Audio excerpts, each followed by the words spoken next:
السلام علیکم ورحمۃ اللہ وبرکاتہ۔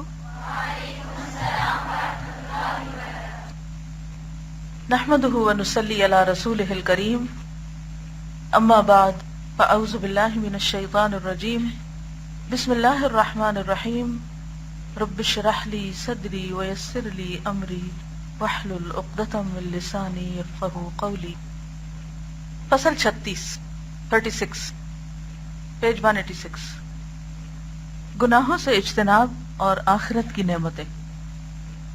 معاصی کی ایک سزا یعنی گناہوں کی ایک سزا یہ بھی ہے کہ قلب کی صحت اور تندرستی بگڑ جاتی ہے، دل بیمار ہو جاتا ہے، اور دل ہی پر زندگی کا انحصار ہوتا ہے، اطمینان یا انتشار کا، سکون یا بے سکونی کا، ایمان اور نفاق کا، اور وہ بیمار ہو جاتا ہے۔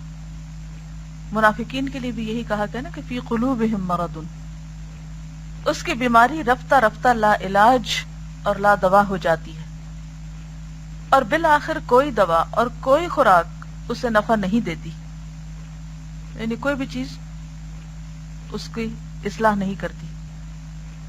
بیماریاں جس طرح جسم پر اثر انداز ہوتی ہیں، گناہ قلوب پر اثر انداز ہوتے ہیں۔ بیماری کس پر اثر انداز ہوتی ہے؟ جسم پر، جسم کو متاثر کرتی ہے، مثلا فلو، سر درد، بخار، اس سے جسم متاثر ہوتا ہے۔ اسی طرح گناہ بیماری کی طرح کس پر اثر انداز ہوتے ہیں؟ دل پر، یعنی کوئی بھی گناہ دل کو متاثر کرتا ہے، جیسے بخار جسم کو متاثر کرتا ہے۔ گناہ قلوب پر اثر انداز ہوتے ہیں، بلکہ قلوب کے حق میں گناہ ایسی خطرناک بیماری ہے جس کی کوئی دوا ہی نہیں۔ اس کی دوا اور اس کا علاج صرف ایک ہی ہے کہ انسان گناہ کرنا چھوڑ دے۔ اگر کوشش کے باوجود بھی نہ چھوٹے تو کیا کریں؟ ہم سب کسی نہ کسی خرابی میں ضرور مبتلا ہوتے ہیں، ہم سب کی کوئی نہ کوئی ویکنس ضرور ہوتی ہے اور ہمیں پتہ ہوتا ہے، اور بعض اوقات خطرناک قسم کے گناہ کر رہے ہوتے ہیں لیکن اس کے باوجود احساس نہیں کرتے۔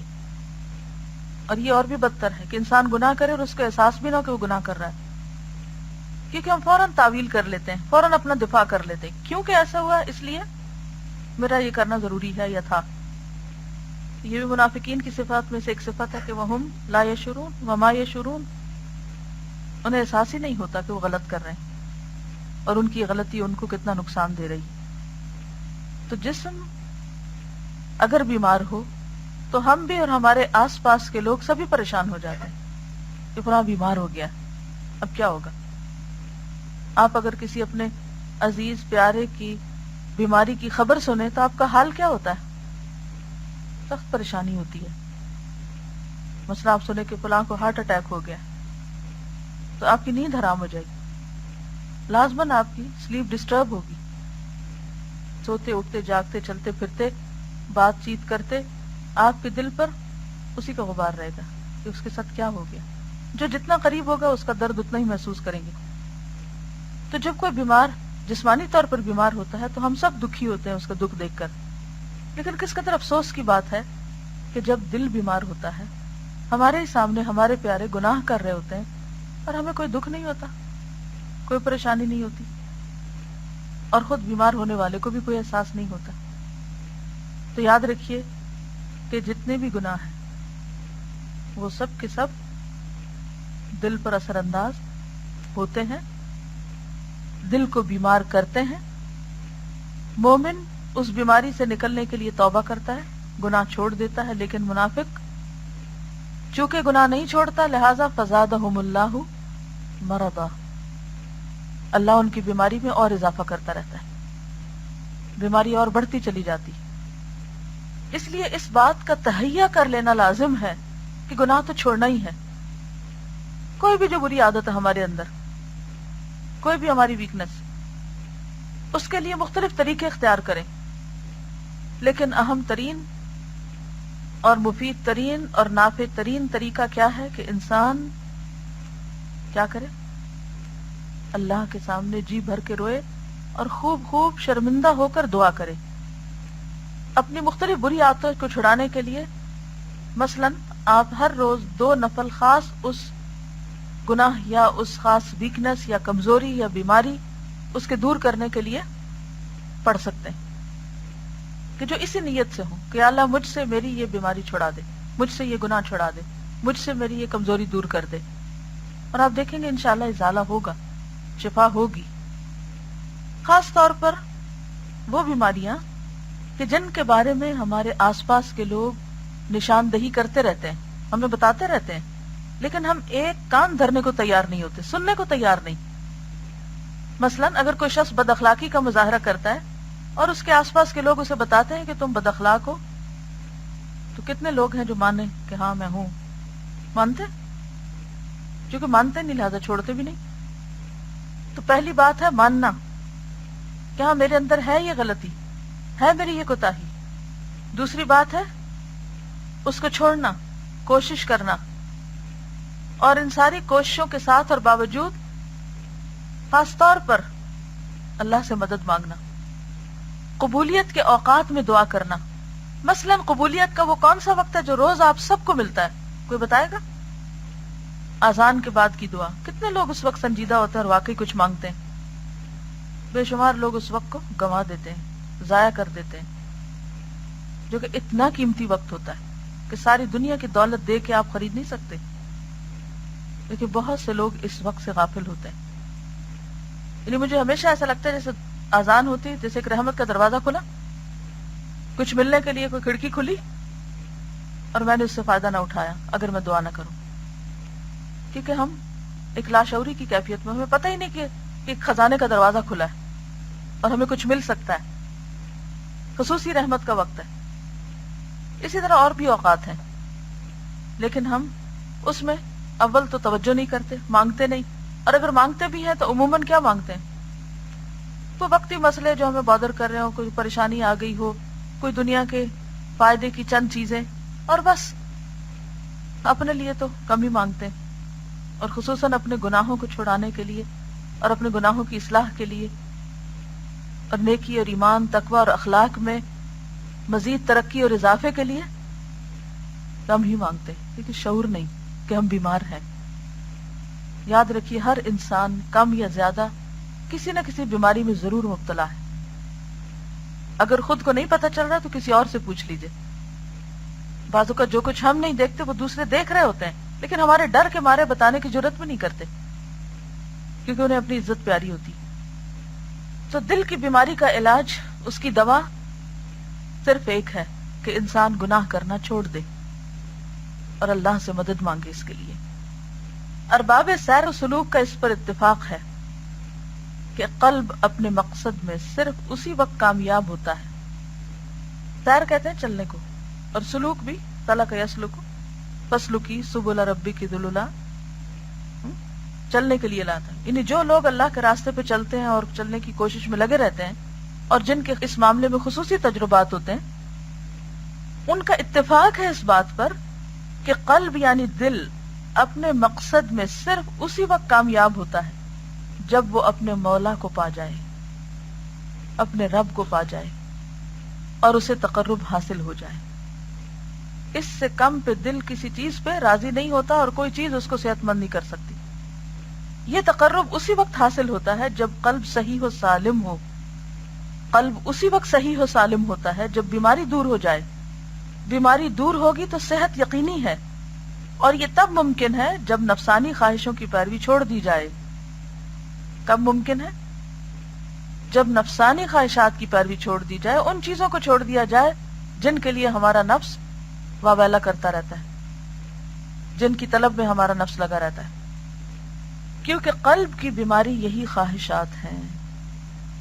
خواہشات کی خلاف ورزی قلب کی اصل شفا اور تندرستی ہے۔ آپ دیکھیے کہ خواہشات میں کچھ خواہشات کھانے پینے سے تعلق رکھتی، کچھ پہننے اوڑھنے سے، کچھ لوگوں کے ساتھ تعلقات سے، کچھ کسی خاص چیز کے حصول سے۔ تو جب کوئی انسان اپنی خواہش کے اگینسٹ چلنا سیکھ لیتا ہے کہ اے نفس تو یہ مانگتا ہے، میں تجھے کبھی بھی یہ نہیں دوں گا۔ کچھ لوگوں کو غیبت کرنے کا بڑا شوق ہوتا ہے کہ ہر وقت منفی ذہن سے دوسروں کی برائیاں چنیں اور پھر انہیں ڈسکس کریں۔ یہ بھی ایک خواہش ہوتی ہے ایک کریو ہوتا ہے کچھ لوگ، جیسے بھوک لگتی ہے نا تو کچھ کھانا چاہتے ہیں ہم، تو کچھ لوگ مردہ کھانا چاہتے ہیں اس وقت، کچھ لوگوں کو اس چیز کا کریو ہوتا ہے، ان کا دل بھرتا ہی نہیں دن میں جب تک وہ کچھ مردے کھا نہ لیں. کہ غیبت کیا ہے؟ مردہ بھائی کا گوشت کھانا. تو ان کو چین ہی نہیں آتا جب تک وہ یہ نہ کھائیں. ایسا ہوتا ہے نا، کریو ہوتا ہے نا، جیسے کہ آپ سب کچھ پیٹ بھرا ہوا بھی پھر ابھی ایسا لگتا ہے جیسے بھوک لگی ہوئی ہے. تو کچھ لوگوں کو سویٹ کھانے کا ہوتا ہے، جب تک کوئی میٹھا نہ کھا لے انہیں لگتا ہے انہیں کھانا نہیں کھایا. تو اسی طرح کچھ لوگوں کا دن گزرتا ہی نہیں جب تک کہ وہ کچھ لوگوں کی برائی نہ کر چکے، کہ کسی نہ کسی کا عیب نہ اچھال چکے، لیکن انہیں شعور بھی نہیں ہوتا کہ وہ کیا کر رہے ہیں. تو بات یہ ہے کہ ہر بندے کی خواہش مختلف ہے، اور انہی خواہشات کی وجہ سے دل بیمار ہوتا ہے. اور جب تک ہم خود کو خود نہ سزا دیں، خود کا خود محاسبہ نہ کریں، اور اپنے آپ کو خود نہ روکے کسی چیز سے، یا اس کا فیصلہ نہ کریں کہ نہیں مجھے تو رکنا، مجھے تو چھوڑنی یہ چیز، یہ میرے حق میں نقصان دہ ہے، تو پھر شفا نہیں ہوتی جب تک یہ ہونا. تو کہتے ہیں کہ خواہشات کی خلاف ورزی قلب کی اصل شفا اور تندرستی ہے، لیکن اگر مرض مزمن ہو گیا، یعنی زمانہ گزر گیا، اس پہ کرونک ہو گیا، تو پھر مریض موت کا لقمہ بن جائے گا یا قریب الموت ہو کر رہ جائے گا. خواہشات سے کنارہ کشی کرنے والے کے لیے تو مرنے کے بعد جنت ہی کا ٹھکانہ ہے، لیکن اس کے قالب کو دنیا ہی میں جنت حاصل ہو جاتی ہے. یعنی جو لوگ اپنی خواہشات کے خلاف جاتے ہیں ان کے دلوں کو اتنا چین، اتنی خوشی نصیب ہو جاتی ہے، اتنا اطمینان اندر بھر جاتا ہے کہ یہ لگتا ہے کہ دنیا میں ہی جنت نصیب ہو گئی. ایک خاص قسم کے اطمینان قلب کی کیفیت ہوتی ہے ان پر، پرسکون ہوتے ہیں اندر سے، اوپر خواہ کتنے ہی طوفان اور تلاطم کیوں نہ ہو. جو لذت و سرور کی زندگی اسے حاصل ہوتی ہے بڑی بڑی نعمتوں اور ثروتوں کے مالکوں کو بھی حاصل نہیں ہوتی. اس کی اور دنیا داروں کی لذتوں اور مسرتوں میں اتنا ہی فرق ہوتا ہے جتنا دنیا اور آخرت کی لذتوں اور مسرتوں میں ہے. انہیں یوں لگتا ہے جیسے دنیا میں ہی جنت مل گئی. اس حقیقت کی تصدیق ہر وہ شخص کر سکتا ہے جس نے ان لذتوں کا تجربہ کیا ہو. قرآن حکیم میں ہے ان الابرار لفی نعیم وان الفجار لفی جحیم، اور بے شک بد کردار لوگ دوزخ میں ہوں گے. اسے انسان صرف آخرت کی نعمت اور آخرت ہی کی جہنم میں محصور نہ سمجھے کہ یہ آخرت میں ہوگا صرف، بلکہ یہ انسان کے ہر دور اور ہر صح، یعنی 3 مقامات، مقام دنیا، مقام آخرت، مقام برزخ کے لیے وارد ہے. یعنی ابرار نعمتوں میں ہیں، نیک لوگ مزوں میں ہیں، دنیا میں بھی، قبر میں بھی، آخرت میں بھی، اور اسی طرح فجار بھی. ان تینوں مقامات میں ابرار نعیم میں ہوں گے اور فجار جہنم میں. نعیم اور سرور تو در حقیقت وہی ہے جو قلب کو حاصل ہو، اور عذاب بھی وہی ہے جو قلب کو محسوس ہو. ظاہر ہے کہ خوف و ہراس، حزن و ملال، ضیق صدر، اعراض عن اللہ اور تعلق غیر اللہ اور اللہ سے کٹ جانے سے زیادہ کون سا عذاب ہو سکتا ہے. یعنی عذاب کی یہ قسمیں کون کون سی؟ خوف، حزن، دل کی تنگی، اللہ سے دوری، غیر اللہ سے تعلق، اور اللہ سے کٹ جانے سے، یعنی اللہ سے دور ہونا، اللہ کے ذکر پہ دل نہ لگنا، نیکی کے کام کا کوئی شوق نہ ہونا، نیکی کے کاموں کی طرف رغبت کا نہ ہونا. اس سے زیادہ کون سا عذاب ہو سکتا ہے؟ یہ ضروری ہے کہ ان میں سے ہر وادی ایک جداگانہ شعبہ رکھتی ہے. بندہ اللہ تعالیٰ کے سوا جس چیز سے تعلق اور رشتہ جوڑتا ہے، جس سے بھی محبت اور الفت کا رشتہ قائم کرتا ہے، اس سے اس کو تکلیف پہنچنا لازمی ہے. یعنی یہ ایک مانی ہوئی بات ہے کہ دنیا میں انسان جس کسی سے بھی محبت کرتا ہے اس سے اس کو لازماً تکلیف ہوتی. مثلا بچوں سے آپ محبت کرتے ہیں تو سب سے زیادہ تکلیف بھی کہاں سے ہوتی؟ بچوں سے ہی ہوتی ہے. ایسا نہیں کہ وہ سب سے برے لوگ ہوتے ہیں، ان کی تکلیف ہمیں محسوس اس لیے زیادہ ہوتی کہ ان سے ہم ایکسپیکٹ زیادہ کرتے ہیں. تو جس کسی سے بھی ہم محبت رکھتے ہیں اس سے ہماری ایکسپیکٹیشنز بہت ہوتی ہیں، اور وہ غریب، کمزور، محتاج انسان کہاں تک ایکسپیکٹیشنز یا توقعات پوری کر سکتا ہے؟ لہٰذا پھر ہم خود ہی ٹوٹتے ہیں اور بکھرتے ہیں اور روتے ہیں اور دکھ اٹھاتے ہیں. جو آدمی اللہ کے سوا دوسری چیز سے محبت کرتا ہے اسے 3 مرتبہ عذاب اور تکلیف لازمی ہے. سب سے پہلے تحصیل کی تکلیف. تحصیل یعنی حصول، حاصل کرنا، کہ انسان اس تگ و دو میں لگا رہتا ہے یا اس کے انتظار میں رہتا ہے کہ وہ چیز حاصل ہو جائے، وہ چیز اس کو مل جائے، چاہے مال ہو، چاہے کوئی عہدہ ہو، چاہے کوئی دنیاوی لذت کی چیز ہو یا کوئی بھی شوق ہو. تحصیل کے بعد اس کے سلب اور فوت ہونے کے خوف کی تکلیف. مثلاً آپ کو کسی چیز کا بہت شوق تھا، مثال کے طور پر سونے کی ایک خاص رنگ آپ کو بڑی پسند آ گئی کہیں. اب آپ دن رات اس تڑپ میں ہے کہ مجھے ایسی رنگ لینی ہے اور مل جائے. اب آپ کمیٹیاں ڈالنا شروع کرتے ہیں، بڑے پاپڑ بیل کے آپ خریدتے ہیں اس کو اور پہن کے خوش ہوتے ہیں. لیکن خوشی کے ساتھ ہی ایک غم چلا آتا ہے، کیا؟ گم نہ ہو جائے. اور کئی دفعہ وہی چیز زیادہ گم ہوتی ہے جو ہمیں زیادہ پسند ہوتی ہے. اور وہ تکلیف مزید جو اس کے تحصیل تحفظ میں ہے، یعنی حفاظت کرنے کی تکلیف اس کی کہ کوئی اور نہ لے جائے یا مانگ نہ لے، اور مخالف اسباب کے مقابلے اور توڑ میں ہوتی ہے. یعنی اس چیز کے جو مخالف، آپ دیکھیں کہ اگر آپ گھر میں بیٹھے ہوئے نا آرام سے، کوئی آپ کا مخالف نہیں ہوگا الا کہ گھر کے اندر کے لوگ، یعنی مخالفت کم ہوگی. جو ہی آپ گھر سے باہر نکلیں گے، جتنے لوگوں سے ملیں گے، جتنا آپ کا دائرہ کار وسیع ہوگا، اتنی مخالفتیں زیادہ ہوں گی. ہماری ایک اسٹوڈنٹ ہے تو انہوں نے کہا کہ مجھے بہت شوق ہے کہ میں کوئی دین کا بہت اچھا سا کام کروں، کیونکہ میری تسلی نہیں ہوتی، میں کچھ کرنا چاہتی ہوں، ہر وقت کی تڑپ کچھ کرنا چاہتی ہوں. بھی کرو. بہت سے آئیڈیاز بنائے، بہت سی کوششیں کی. اس نے گھر میں ایک کلاس شروع کی اور اگلے پچھلے جاننے والے بہت سے لوگوں کو انوائٹ کیا، بہت سے لوگوں کو بلایا، بہت لوگ آئے. ان کی ایک آئیڈیل کلاس بھی ہو گئی جس طرح وہ اس کو کنڈکٹ کرنا چاہتی تھی کہ میں پہلے یہ لگاؤں گی. انہوں نے مختلف طرح کی چیزیں انٹرنیٹ سے کلیکٹ کی، ایسا سما بناؤں گی، ایسا ماحول بناؤں گی، ایسا کروں گی، ویسا کروں گی. بہت، یعنی کہ جو ان کے مائنڈ میں تھا نا، جو وہ دوسری جگہوں پہ جا کر اٹھتی رہتی تھی کہ یہاں یہ نہیں ہوتا، یہاں فلاں یہ خرابی کرتا، فلاں یہ کرتا، فلاں طرح طرح کے نقص، ان سب نقص سے پاک کلاس تیار. لیکن پہلی کلاس میں جتنی باتیں ان کو سننا پڑی. کسی نے اعتراض کیا کہ چائے کا انتظام نہیں تھا، کسی نے کوئی اور اعتراض کیا. جو میں لوگوں کی باتیں نیگیٹو قسم کی دہرانا نہیں چاہتی. ان ساری چیزوں نے مل کر ان کو بیمار کر دیا.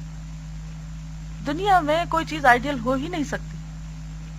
اب وہ جو مخالفتوں کا دائرہ تھا وہ کہاں تک چلا گیا؟ یعنی ہر قسم کے لوگوں نے کچھ نہ کچھ اس میں ضرور کمنٹ دیا. اب وہ پھیل گیا. تو بات یہ ہے کہ انسان جتنا زیادہ پھیلتا جاتا ہے، یہ جتنی زیادہ اس کی مطلوب چیزیں حاصل ہوتی جاتی ہیں، اتنی زیادہ اس کی خواہشات پوری بھی ہوتی جاتی ہیں. تو کیا ہوتا ہے؟ اتنی مخالفتیں، مخالف اسباب بھی انسان کو پیش آتے ہیں. اسی لیے کہتے ہیں نا کہ یہ تو چلتی ہے تجھے اونچا اڑانے کے لیے، تندی باد مخالف. تندی باد مخالف کس کو پیش آتی ہے؟ کمرے میں بیٹھ رہنے والے کو نہیں، باہر نکلنے والے کو، اڑنے والے کو. تو دنیا میں کوئی بھی چیز جو آپ کی آئیڈیل ہو، چاہے وہ کوئی مٹیریل چیز ہو، چاہے وہ آپ کا کوئی پسندیدہ کام ہو، پسندیدہ کھانا ہو، کچھ بھی ہو. آپ دیکھیں کہ پسندیدہ کھانوں میں کیا ہوتا ہے، وہ ہم ضرورت سے زائد ضرور کھا لیتے. ہو سکتا ہی نہیں کہ کوئی چیز آپ کو بہت پسند آئے اور پھر آپ اس کو صرف ایک بار لیں اور وہاں اپنے نفس کو کنٹرول کر لیں کہ نو مور. اب کیا ہوتا ہے جب آپ اوور ایٹنگ کرتے ہیں تو بات کا سکون برقرار رہتا ہے؟ نہیں. ایک بات جو میں نے سیکھی اور بہت دیر سے سیکھی کہ میرے پاس دو چوائسز تھی. ایک چوائس یہ تھی کہ میں مزے مزے کے کھانے کھاؤں اور اس کے بعد طبیعت خراب رہے، اور دوسری یہ تھی کہ سادہ کھانا کھاؤں اور اس کے بعد کا وقت خوب انجوائے کروں، جسمانی اور ذہنی طور پر خوب الرٹ رہوں. عموماً ہماری چوائس کیا ہوتی؟ پہلی چوائس ہوتی کہ اب انسان یہ تو نہیں کہ کچھ نہ کھائے اور بے مزہ ہی کھانا کھائے. ہم پہلی چوائس لے لیتے ہیں لیکن اس کے بعد کے جو نتائج ہوتے ہیں وہ تکلیف دہ ہوتے ہیں. اور جب دوسری چوائس لیتے ہیں تو تھوڑی دیر تکلیف ہوتی ہے، کھاتے وقت مزہ نہیں آتا، لیکن اس کے بعد کا سارا وقت بہت پرسکون. یہی حال دنیا اور آخرت کا ہے. ہم دنیا میں مزے کر لینا چاہتے ہیں، ہر پسندیدہ چیز کو حاصل کر لینا چاہتے ہیں کسی بھی قیمت پر، اور پھر آخرت کی جنت ہی خواہ داؤ پہ کیوں نہ لگانی پڑے. اور اس کے برعکس اگر ہماری دنیا کی چوائس جو ہے وہ معمولی ہو اور اس میں ہم ضرورت کے ساتھ گزارا کر لیں اور صرف حلال طریقے اختیار کریں اور باقی لذتوں اور راحتوں کو آخرت کے لیے چھوڑ دیں تو وہ دیر پا ہے ہمیشہ ہمیشہ کے لیے. اب دیکھیے کہ دو جنتیں ہیں نا, ایک دنیا کی اور ایک آخرت کی. دنیا کی جنت کو پانے کے لیے لوگ دن رات ایک کیے ہوئے انتھک محنت کرتے ہیں, لیکن آخرت کی جنت اس کے چاہنے والے سوئے رہتے ہیں. اس کے چاہنے والے اس طرح پریشان نہیں ہوتے, نہ اس طرح محنت کرتے. امیجن کریں نا کہ کچھ لوگوں کی آئیڈیل دنیا کی جنت ہوتی, اس کے لیے ہر ذریعہ اور طریقہ اختیار کرتے ہیں, لیکن جب آخرت کی بات آتی ہے تو ہم محنت چھوڑ دیتے ہیں, صرف تمناؤں, امیدوں, وشفل تھنکنگ سے ہی کام لیتے ہیں. فرق تو پھر ہوگا نا. صحابہ کرام اور ہم میں فرق کیا ہے؟ وہ آخرت کے لیے جیتے تھے, ہم دنیا کے لیے جیتے ہیں. ان کی کوششیں کسی اور ڈائریکشن پہ تھی, ہماری کسی اور ڈائریکشن پہ. ہم یہی سب کچھ لے لینا چاہتے ہیں. تو بہرحال یہ کہتے ہیں کہ جو آدمی اللہ کے سوا دوسری چیز سے محبت کرتا ہے اسے 3 مرتبہ عذاب اور تکلیف لازمی ہے. سب سے پہلے تحصیل کی تکلیف, تحصیل کے بعد اس کے سلب اور فوت ہونے کے خوف کی تکلیف, اور تکلیف مزید جو اس کے تحصیل تحفظ میں ہے اور مخالف اسباب کے مقابلے اور توڑ میں ہوتی ہے, اور طرح طرح کی مشقتوں کا بار اٹھانا پڑتا ہے.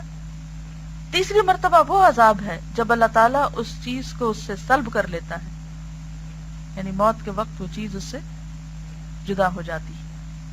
یہ 3 قسم کا عذاب تو اسے دنیا ہی میں ملتا ہے. عالم برزخ میں بھی 3 ہی قسم کا عذاب اور تکلیف ہوتی ہے. عالم فراق, جدائی کا رنج و غم, کہ اب دوبارہ اسے وہ چیز نہیں مل سکتی. موت ہر لذت کو چھین لیتی. موت ہاضم اللذات, ہاضم اللذات, ہر لذت کی توڑنے والی. اس وقت جو کچھ آپ کے گھر پہ پڑا ہوا ہے, چاہے اس کی ویلیو ملینز ہی کیوں نہ ہو, اگر اس وقت آپ چاہیں کہ اس میں سے کوئی چیز اٹھا لیں, اٹھا سکتے ہیں؟ نہیں, کیونکہ آپ کنفائنڈ ہیں اس وقت یہاں اس کلاس میں. پیچھے آپ ہاتھ نہیں بڑھا سکتے, لیکن پھر بھی چوائس ہے کہ جا سکتے ہیں, جا کے کسی وقت اٹھا سکتے ہیں, لے سکتے ہیں اپنی پسندیدہ چیز.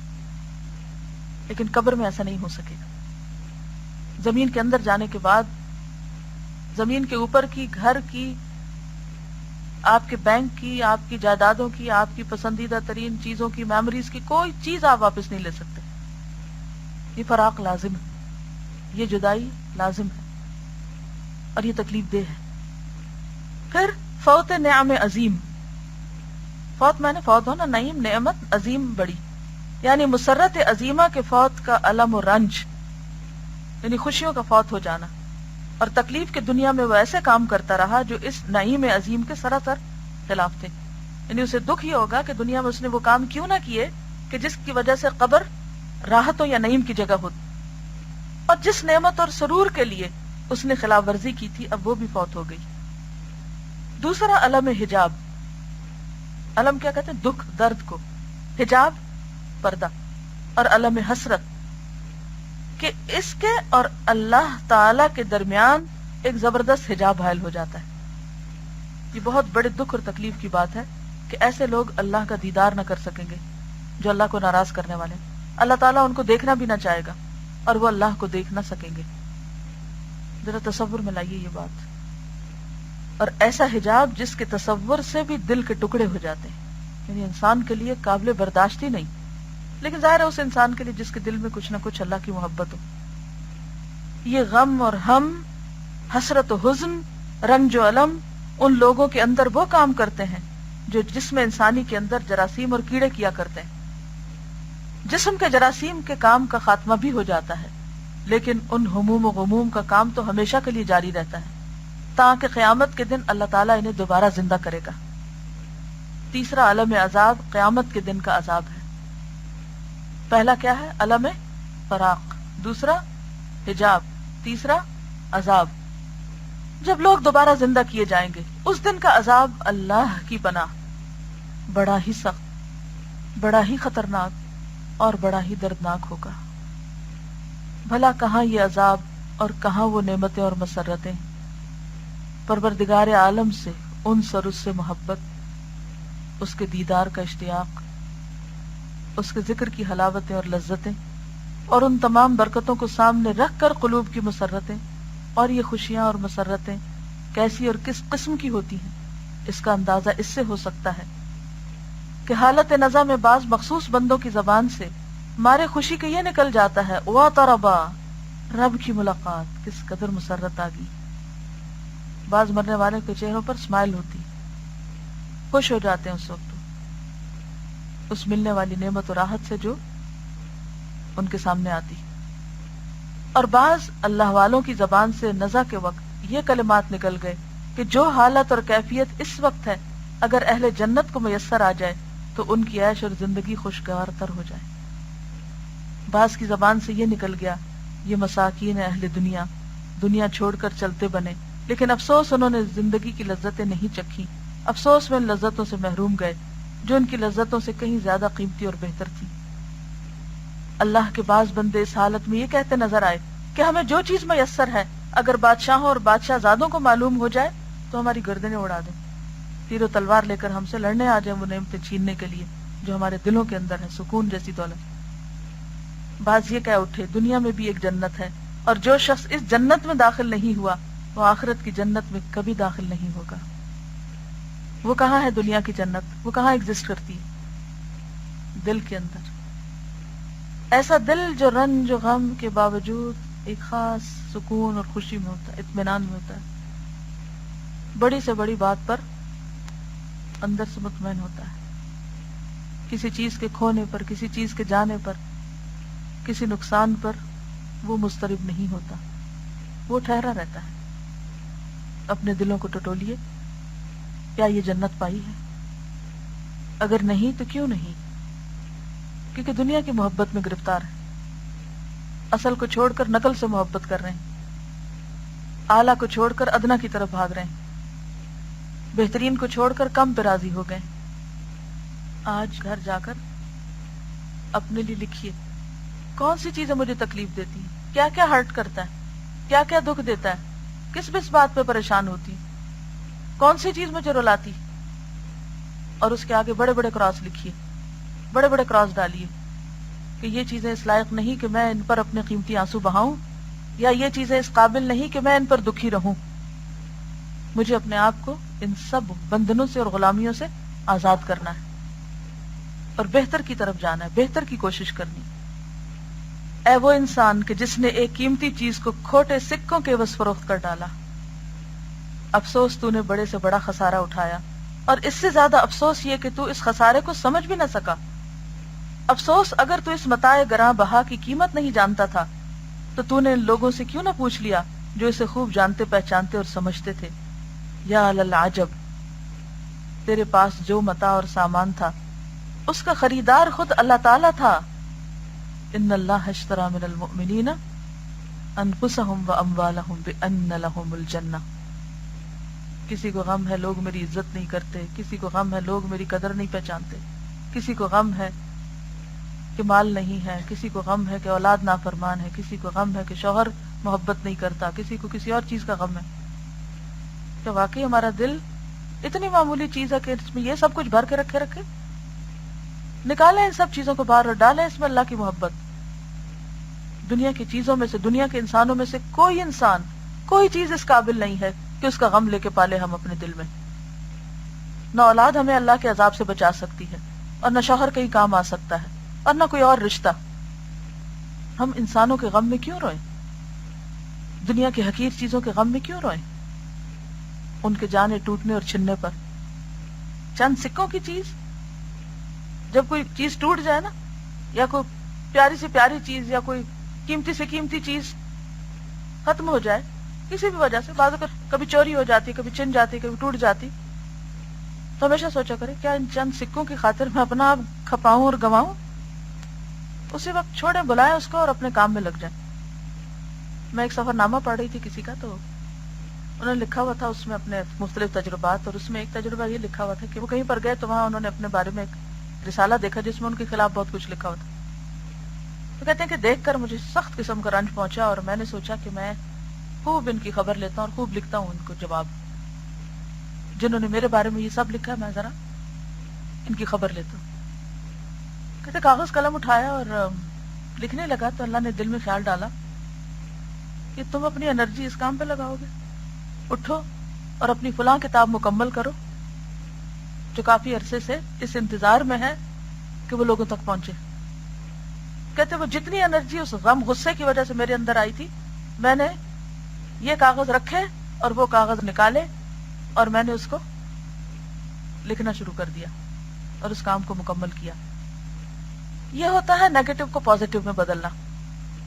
جب لوگ پریشان کریں، جب لوگ سارے اکٹھے ہو کر آپ کے خلاف ہو جائیں تو آپ کیا کریں؟ تعمیری کام شروع کر دیں. اور لمحے بھر کے لیے بھی ٹھیک ہے، انسان ہے، تھوڑی دیر کے لیے آتا ہے دل میں، لیکن اس کیفیت کو اپنے اوپر طاری نہ ہونے دیں کہ اپنے آپ کو بیکار کر لیں، اپنی صلاحیتوں کو زنگ نہ لگنے دیں.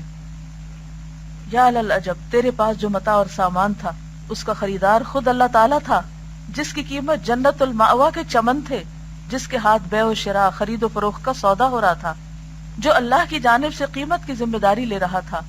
وہ خود سفیر الہی، رسولوں پیغمبروں کے امام حضرت محمد رسول اللہ صلی اللہ علیہ وسلم تھے. افسوس پھر بھی تو نے اپنا مال و اسباب کم اور گھٹیا داموں فروخت کر دیا. کیا ہی خوب کہا گیا، اذا کان ھذا فعل عبد بنفسه فمن ذا له من بعد ذلك یکرم. جب بندہ خود اپنی جان کے ساتھ یہ سلوک کر رہا ہے تو پھر کون ہے جو ایسا کرنے کے بعد اس کی تکریم کرے گا. کس قدر خوبصورت بات ہے. اگر آپ نے اپنی ویلیو خود نہیں پہچانی، اپنی عزت خود نہیں کی اور انسانوں کے غم میں روتے رہے اور چیزوں کے جانے کے غم میں روتے رہے، کوئی اور آپ کی عزت نہیں کرے گا، کوئی آپ کی ویلیو نہیں پہچانے گا. آپ کی ویلیو اور آپ کی قیمت کس چیز میں ہے کہ آپ کو اللہ نے جو کچھ دیا ہے، جو صلاحیتیں دی ہیں، ان کو بہترین اعلیٰ ترین مقاصد میں استعمال کر دیں اور مخالفتوں کے باوجود اس کام کو سلیکٹ کریں جو آپ کی آخرت میں سب سے زیادہ نفع مند ہونے والا ہے.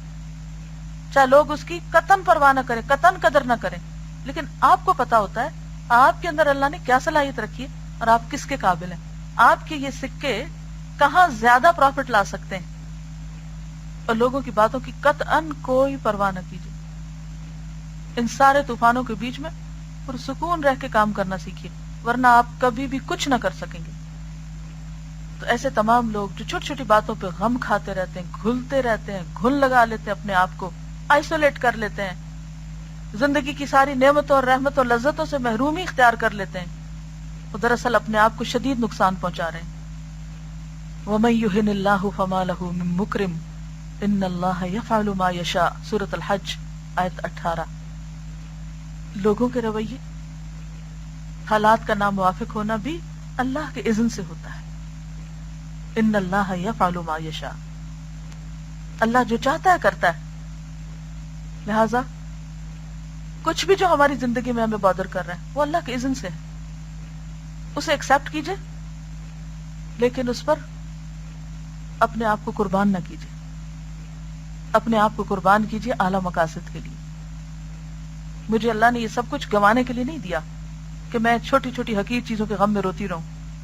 مجھے اللہ نے یہ سب کچھ دیا ہے کچھ کرنے کے لیے، اور مجھے وہ کرنا ہے. جب آپ انشاءاللہ ارادہ کر لیں گے اور اللہ سے مدد مانگیں گے تو پھر کوئی آپ کو ہرا نہیں سکتا، نہ کوئی حاسد نہ کوئی دشمن. اپنی قدر خود پہچانیں، اپنے آپ کو ویلیو کریں، اور جسے اللہ ذلیل کرے اسے کوئی عزت دینے والا نہیں. اللہ جو چاہتا ہے سو کرتا ہے. وآخر دعوانا ان الحمد للہ رب العالمین. سبحانک اللہم وبحمدک نشہد ان لا الہ الا انت نستغفرک ونتوب الیک. السلام علیکم ورحمۃ اللہ وبرکاتہ.